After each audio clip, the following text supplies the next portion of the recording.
India versus Australia चौथा test match पांचवा दिन। गुरु उम्मीदें नहीं थी कि भारतीय टीम इतनी शर्मनाक तरीके से हारेगी, ये उम्मीदें नहीं थी। जिस तरह से आज भारतीय बल्लेबाजी कोलैप्स हुई है, जिस तरह से हम लोग हारे हैं, बाकी बहुत ज्यादा शर्मनाक है, बहुत ज्यादा शर्मनाक है। और ये भारतीय बैटिंग लाइनअप पर सवाल तो खड़ी करती है कि भाई आखिरकार उस पिच पर जहां ऑस्ट्रेलिया कुछल्ले बल्लेबाजों ने इतनी शानदार बल्लेबाजी करी, इतनी जबरदस्त बल्लेबाजी करी, भाई 55 रन 56-50 ऊपर रनों की पार्टनरशिप इन कुछल्ले बल्लेबाजों ने करी। वहां पर हमारे टॉप ऑर्डर के जो बल्लेबाज थे, जो बड़े बड़े नामी गिरामी बल्लेबाज थे, उस पिच पर बल्लेबाजी करने में हाफ ले, उस पिच पर बल्लेबाजी कर ही नहीं पाए, ना ही टिक पाए। पहले तो हम लोग जीत की उम्मीद के साथ गए थे कि भाई इस टेस्ट मैच को हम लोग जीत सकते हैं।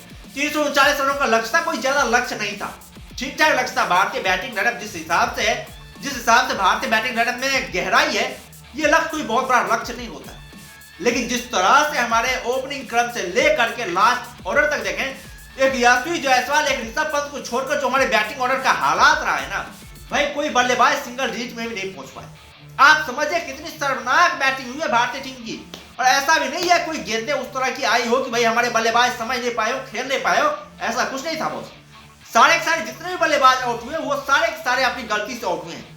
सारे बल्लेबाज, एक केएल राहुल के लिए हम छोड़ दें, उसका गेंद अनप्लेबल गेंद था, जो खेलने लायक गेंद नहीं था। बाद बाकी जितने बल्लेबाज आउट हुए सारे गलती से आउट हुए। खास तो सबसे बड़ी गलती ऋषभ पंत की थी। जिस अंदाज में ऋषभ पंत को शुरुआत में 30 रन बनाकर ऋषभ पंत खेल रहे थे, काफी अच्छे शटल दिखाई दे रहे थे। और ऋषभ पंत यदि चलते आखिरी छोर तक दिन तक खड़े रहते बीच मैदान पर, तो हम लोग इस मैच को निकाल लेते। ऋषभ पंत ने इस तरह का कारनामा किया है, अनुभव है, टेक्निक है, सब कुछ है इस बंदे के पास। लेकिन फिर से ऋषभ पंत ने वही बेवकूफी करी जिस बेवकूफी कारण उसे पिछले इनिंग में डांट पड़ी थी सुनील गावस्कर से। वही बेवकूफी एक बार इस इनिंग में भी ऋषभ पंत ने करी है। क्या जरूरत थी भाई साहब, इतने क्रूशल मोमेंट पर आप खड़े हो, इतने ज्यादा चैलेंजिंग मोड पर आप खड़े हो, क्या जरूरत है आपको गेंद को हवा में खेलने की? भाई आप आराम से उस गेंद को खेल सकते थे, भाई उस गेंद को डक कर सकते थे। इतनी क्रिटिकल कंडीशन आपको पता चल रहा है भाई हमारे बल्लेबाजों की हालत हो रही है, फिर भी आप उस गेंद को हवा में मारने की कोशिश करते हैं। और वहां पर ऋषभ पंत आउट, उससे पहले रोहित शर्मा, विराट कोहली। भाई रोहित शर्मा का आप लोगों ने देखा ही, मैं बार बार जिक्र कर रहा हूं कि रोहित शर्मा के इस समय जो माइंडसेट है बहुत ही लूज चला गया है। समझ में नहीं आ रहा है इस बंदे को भाई कहां पर गेंद खेले, नहीं तो पैट रिकी पॉन्टिंग जैसा खिलाड़ी इस खिलाड़ी का मजाक उड़ाता, भाई इसके पुल शॉट का मजाक बनाया जा रहा है। रोहित शर्मा की चुटकी ली जा रही है ऑस्ट्रेलियन बड़े बड़े खिलाड़ियों की तरफ से, और फिर से रोहित शर्मा वही गलती कर रहे हैं। उसी तरह से रोहित शर्मा फंस रहे हैं। विराट कोहली को देख लीजिए, ऑफ स्टंप के बाहर वही कमजोरी, पूरी तरीके से विराट कोहली फ्लॉप रहे। आज नीतीश कुमार रेड्डी पर बहुत ज्यादा उम्मीद थी कि नीतीश कुमार रेड्डी भी शानदार बैटिंग करेंगे, बेहतरीन बैटिंग करेंगे। नीतीश कुमार रेड्डी भी आज गलती कर दी भाई। स्पिनर की गेंद पर वो ऑफ स्टंप से बाहर गेंद जा रही, तो उसको बैट लगाने की क्या जरूरत थी? मतलब उसको बैट लगाने के लिए गए और वो अपना बाहरी किनारा दे बैठे। शानदार कैच लपका स्टीव स्मिथ ने, मात्र 1 रन ना करे भाई साहब, ये भी आउट हो गए। और जब टॉप ऑर्डर के बल्लेबाज इतनी गलती करे, तो भाई लोअर ऑर्डर के बल्लेबाज से हम क्या ही उम्मीद रख सकते हैं? हर एक बार तो लोअर ऑर्डर बल्लेबाज आपको अगर बचाएगा नहीं ना बॉस, हर एक बार तो ये संभव नहीं है कि लोअर ऑर्डर के बल्लेबाज आकर के जो शानदार बल्लेबाज करें। ये तुक्का होता है, कभी कभी चल जाते हैं लोअर ऑर्डर के बल्लेबाज, कई बार बचा लेते हैं आपको। हर बार आप ये बॉस उम्मीदें नहीं रख सकते हैं आपके लोअर ऑर्डर के बल्लेबाज आकर के हर बार आपको बचाएंगे, ये आप कभी उम्मीदें नहीं रख सकते। वो देखा लोअर ऑर्डर के बल्लेबाज कुछ नहीं कर पाए, कोई बल्लेबाज नहीं कुछ कर पाए। जसप्रीत बुमराह, मोहम्मद सिराज 0 रन बनाकर के आउट हुए। हमारे टीम के 3 बल्लेबाज थे वो 0 रन के स्कोर पर आउट हुए। जसप्रीत बुमराह, मोहम्मद सिराज की छोड़ दीजिए, केएल राहुल भी 0 रन के स्कोर पर आउट हुए। आप 2 बल्लेबाज को छोड़ दीजिए ना, मात्र यशस्वी जायसवाल जिसने 84 रन बनाए, 208 गेंदों का सामना करते हुए 8 चौके लगाए। एक यही बल्लेबाज ऐसा दिखा जो ऑस्ट्रेलियाई खिलाड़ियों का सही तरीके से सामना कर रहा था। वो तो गलत एम्पायरिंग की वजह से यशस्वी जायसवाल आउट हो गए। बाद बाकी जितनी भी इसकी शॉट थी काफी सराहनीय शॉट थी, बहुत ही कॉन्फिडेंट दिखाई दे रहे थे यशस्वी जायसवाल। दूसरे शॉट को साथ ही नहीं दे पा रहे। उसके अलावा ऋषभ पंत ने 30 रनों की पारी खेली। उसके अलावा यदि हम भारतीय बल्लेबाजों की बात करें, आप लोग स्कोर ध्यान सुनिएगा भाई। Rohit Sharma captain 9 run, Virat Kohli 5 run, KL Rahul 0 run, Ravindra Jadeja 2 run, Nitish Kumar Reddy 1 run, वसीकट सुंदर नॉट आउट रहे।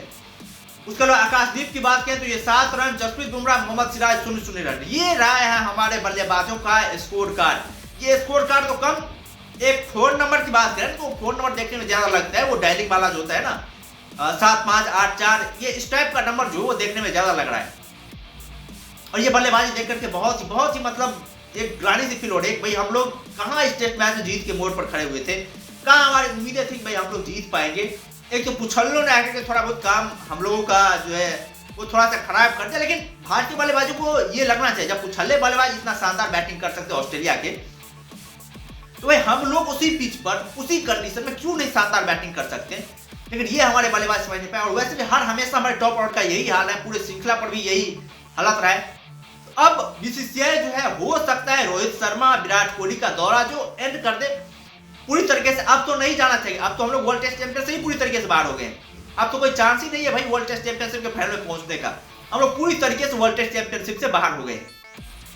तो अब अगला मैच जो सिडनी में होने वाला है उसको लेकर के अलग टीम की प्लानिंग की जाए। उसको लेकर के आपको हो सकता है ना ही रोहित शर्मा आपको टीम में खेलते हुए दिखे, ना ही रोहित शर्मा आपको एज ए कैप्टन दिखे। रोहित शर्मा का रिटायरमेंट का अनाउंस भी आ सकता है। उसके अलावा विराट कोहली को लेकर भी आपको अनाउंसमेंट सुनाई देने को दिख सकता है। विराट कोहली रिटायरमेंट ले सकता है, और ले तो भाई अच्छी बात है। जब आप प्रैक्टिस नहीं कर पा रहे हैं, आप सही तरीके से प्रैक्टिस सेशन में भाग नहीं ले पा रहे हैं, इन बल्लेबाजों क्या है। अब विराट कोहली को देखिए, लंदन से आते हैं, जब मैच होता है फिर उसके प्रैक्टिस सेशन में भाग लेते हैं। उससे पहले भाई साहब प्रैक्टिस नहीं करते, इनके लिए फैमिली प्रायोरिटी अब हो गई है। लंदन शिफ्ट हो गए, बड़े आदमी हो गए। उसके अलावा रोहित शर्मा को देख लीजिए भाई, उनकी भी फैमिली प्रायोरिटी हो गई है। तो अब जब टीम आपकी दोहरी प्रायोरिटी बन गई है तो उससे अच्छा यही हो ना भाई, आप रिटायरमेंट ले लें, पूरी तरीके से आप फैमिली पर ध्यान दीजिए, आप बिजनेस शिफ्ट कर लीजिए, कुछ भी जो भी करना हो, जिस काम में आपको रेस्ट वो काम कर लीजिए। युवा खिलाड़ियों को आने दीजिए जो भाई इतने जबरदस्त तरीके से मेहनत कर रहे हैं, अब दिन रात अपना खपा रहे हैं, उस युवाओं को यहाँ पर आने दीजिए। वो शानदार बैटिंग करेंगे, वो शानदार परफॉर्मेंस करेंगे। ऐसा तो नहीं है कि भारतीय टीम में बैट्समैन की कमी है, उस टाइप के बैट्समैन नहीं है जो शानदार परफॉर्मेंस नहीं कर सकते। भाई बैट्समैन तभी परफॉर्मेंस करेगा ना जब उसे मौका दिया जाएगा। यदि आप मौका ही नहीं देंगे, उसके जगह को आप घेर कर रखेंगे, फिर वो कैसे परफॉर्म कर पाएगा। आप देखिए ना कितने सारे यंगस्टर दिन रात मेहनत कर पा रहे हैं। ऋतुराज गायकवाड़ जैसे बल्लेबाज, बहुत सारे बल्लेबाज हैं, बहुत सारे बल्लेबाज हैं जो कि भारतीय टीम में जगह डिजर्व करते लेकिन खेल नहीं पा रहे हैं। अब लग रहा है अब बीसीसीआई कंटिन्यू नहीं करना चाहिए। अगले मैच में जसप्रीत बुमराह को एक बार फिर से कैप्टन बनाया जाएगा, और जसप्रीत बुमराह हमारी टीम को लीड करते हुए नजर आएंगे। कैप्टनशिप की काफी अच्छी क्वालिटी भी है, उन्होंने उसे साबित करके भी दिखाया था पहले टेस्ट मैच में। जिस तरह से उन्होंने कैप्टनशिप के साथ साथ परफॉर्मेंस दिया था, काफी कमाल का परफॉर्मेंस था। और वही हम लोग जसप्रीत बुमराह जैसे कैप्टन से उम्मीद भी करते हैं कि वो शानदार कैप्टनशिप करें, भारतीय टीम को जीत दिलाए। अब भारतीय टीम 2-1 से तो पिछड़ चुकी है, वर्ल्ड टेस्ट चैंपियनशिप की उम्मीदें भी लगभग हमारी जो थी वो धूमिल हो गई है। तो अब रिटायरमेंट का वक्त आ गया है। अब शायद बीसीसीआई को अपने प्लान को एग्जीक्यूट करने का टाइम आ गया है, और वो प्लान एग्जीक्यूट करे। जिस तरह से परफॉर्मेंस हो रहा है वो प्लान एग्जीक्यूट करना बहुत ज्यादा जरूरी है बॉस, क्योंकि इस तरह की बैटिंग लाइनअप के साथ जो है ना हम लोग कहीं पे नहीं जीत सकते हैं। बार बार पिछले 3 मैचों से हम लोग यही देख रहे हैं। 6 इनिंग से रोहित शर्मा पूरी तरीके से फ्लॉप करें। विराट कोहली को भी हम लोग 7 इनिंग से यही देख रहे हैं। पहले टेस्ट मैच के दूसरे इनिंग में सेंचुरी आई थी, बहुत ज्यादा हाइप बने थे यार, ये है वो है, तमाम तरह की बातें हुई थी। उसके बाद से विराट कोहली का वही हाल रहा है, मतलब वही ढीला परफॉर्मेंस, वही लचर परफॉर्मेंस, बार फ्लॉप करना, बार मतलब ये भी खबरें आई थी कि आधा घंटा एक्स्ट्रा प्रैक्टिस कर रहे हैं, ये कर रहे हैं, वो कर रहे हैं, उसके बाद तो भी कुछ इफेक्ट दिखाई देने को नहीं मिला विराट कोहली की बैटिंग में भी। जिस तरह से विराट कोहली लगातार बैटिंग कर रहे हैं, पिछले इनिंग में संयम जरूर बरते थे, उन्होंने ऑफ स्टंप की बाहर गेंदों को छोड़ा था, लेकिन एक बार फिर से जो वही ऑफ स्टंप की बाहर गेंदों पर फंसते हुए दिखाई दिया। और विराट कोहली की ये मतलब एक लत सी लग गई ऑफ स्टंप की बाहर गेंद को छेड़ने की, और पूरी तरीके से मतलब नेस्तो नाबूद वाली बैटिंग है बॉस। चेंज करना बहुत ज्यादा जरूरी है। केएल राहुल बेचारे को इसको जगह परिवर्तन कर दिया गया, तो जाहिर सी बात है भाई, इसका तो हम लोग कह नहीं सकते। बहुत शानदार बैटिंग करी इस बंदे ने, और वो भी गेंदे जो आज भी जो गेंदे थी वो अनप्लेबल गेंदे थी। तो ये तमाम बातें हैं जो हर्ट करती है, जो दुख पहुंचाती है कि भाई भारतीय बैटिंग लाइनअप का ये हाल। मतलब हम लोग 2 सेशन निकाल चुके थे भाई साहब, 2 सेशन निकाल चुके। जिस तरह से यशस्वी जायसवाल, ऋषभ पंत बैटिंग कर रहे थे भाई, कमाल की बैटिंग कर रहे थे। 2 सेशन टी का सेशन हम लोगों ने निकाल दिया था, मात्र 3 विकेट के नुकसान पर। लास्ट सेशन में अंतिम चरण में जो है हम लोगों ने 7 विकेट खोए हैं, और ये भाई डूब मरो वाला सिचुएशन है, डूब मरो वाला सिचुएशन है। एक सेशन में 4 विकेट खोते हैं भाई, मैंने रखता है बॉस, मैंने रखता है 4 विकेट में। लास्ट सेशन में आपको पता है कि आपको मैच ड्रॉ करने के लिए जाना है, आप उस तरीके से खेल सकते हैं, इसको ड्रॉ निकाल सकते हैं, फिर भी गैर जिम्मेवारी तरीके से शॉट लगा रहे हैं, गैर जिम्मेवारी तरीके से खेल रहे हैं। बहुत ही मतलब बेतुका वाला परफॉर्मेंस रहा। रविंद्र जडेजा के साथ भी वही, रविंद्र जडेजा की गेंदें जो थी वो अनप्लेबल थी थोड़ी सी, वो बॉलर की जो गेंद थी वो थोड़ा सा एक्स्ट्रा बाउंस कर गई। रविंद्र जडेजा जिस उम्मीद के साथ गए थे उस उम्मीद से थोड़ा ज्यादा कर गए।